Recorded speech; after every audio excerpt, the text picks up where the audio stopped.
ഞാനൊരു കാര്യം കൂടി ഒന്ന് പറഞ്ഞതിന് ശേഷം ഇപ്പൊ ലെവലിലേക്ക് വരാം. ഇപ്പോ ഒരു സങ്കടകരമായ ഒരു വാർത്ത വരുന്നത് ഇതിൽ 8 മരണം സ്ഥിരീകരിച്ചിട്ടുണ്ട് എന്നുള്ളതാണ്. മരണസംഖ്യ ഉയരുന്നു. 6 മരണം എന്നുള്ളത് 8 മരണമായി ഉയർന്നിരിക്കുന്നു. ലെവിൻ, തുടരാം.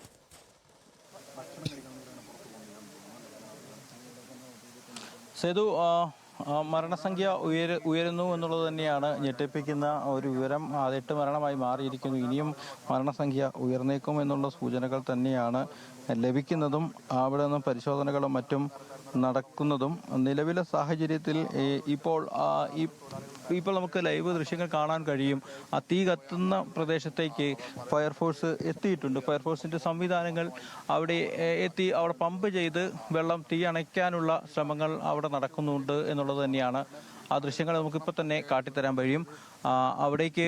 അവിടെ എത്തി ഇപ്പോൾ തീ കത്തിക്കൊണ്ടിരിക്കുന്ന ഭാഗത്ത് ഫയർഫോഴ്സിന് പമ്പ് ചെയ്ത് വെള്ളം അടിച്ച് അവിടെ തീ കെടുത്താനുള്ള ശ്രമങ്ങൾ നടത്താൻ കഴിയുന്നുണ്ട്. പക്ഷെ ആ തീ കെടുത്താൻ ശ്രമിക്കുമ്പോഴും അവിടെ ഒരു സ്ഫോടനം ഉണ്ടായിട്ടുണ്ട്. പക്ഷെ വേഗത്തിൽ തന്നെ ആ തീ കൂടി നിയന്ത്രണ വിധേയമാക്കാൻ കഴിയുമെന്ന് തന്നെയാണ് കരുതുന്നത്. അതുകൊണ്ട് തന്നെ അവിടെ 2 ഭാഗത്തു നിന്നും ഫയർഫോഴ്സും നാട്ടുകാരും രക്ഷാപ്രവർത്തകരും അവിടെ ആ തീ കത്തുന്ന പ്രദേശത്തിനടുത്തേക്ക് എത്തിയിട്ടുണ്ട്.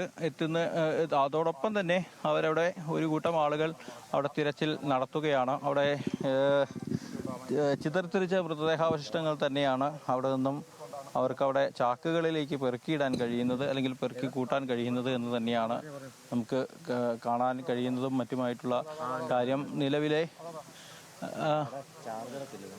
നിലവിലെ സാഹചര്യത്തിൽ അവിടെ കൂടുതൽ പരിശോധനകളും മറ്റും നടത്തുകയാണ്. അവിടെ കൂടുതൽ കളക്ടർ അടക്കമുള്ള ഉദ്യോഗസ്ഥർ കൂടി ആ ഭാഗത്തേക്ക് എത്തുന്നു എന്നുള്ളത് തന്നെയാണ്. മറ്റ് മന്ത്രിമാരടക്കമുള്ള ആളുകൾ ദുരന്ത നിവാരണ പ്രവർത്തനങ്ങൾക്ക് നേതൃത്വം നൽകുന്നതിനായി അല്പസമയങ്ങൾക്കകം, കുറച്ച് മണിക്കൂറുകൾക്കകം ഇവിടെ എത്തും എന്നും അറിയിച്ചിട്ടുണ്ട്. നിലവിലെ സാഹചര്യത്തിൽ ഈ പ്രദേശം ക്വാറന്റൈൻ ചെയ്തുകൊണ്ട് തന്നെ കൂടുതൽ ആളുകൾ അകത്തേക്ക് വരാതെ പരിശോധനകൾ നടത്തി ആ തെരച്ചിലുകൾ നടത്തുന്നതിന് വേണ്ടിയിട്ടാണ് ഇപ്പോൾ നടക്കുന്നത്. കൂടുതൽ ഫയർ എഞ്ചിനുകളും മറ്റും ഇവിടേക്ക് എത്തുന്നുണ്ട്. അതോടൊപ്പം തന്നെ എറണാകുളത്ത് നിന്നും പരിശോധനയ്ക്കായും ഫയർ എക്സ്റ്റിങ്ക്വിഷനായും റോബോട്ടുകൾ കൂടി എത്തുമെന്നുള്ളതാണ് ഇപ്പോൾ അറിയിച്ചിട്ടുള്ളത്.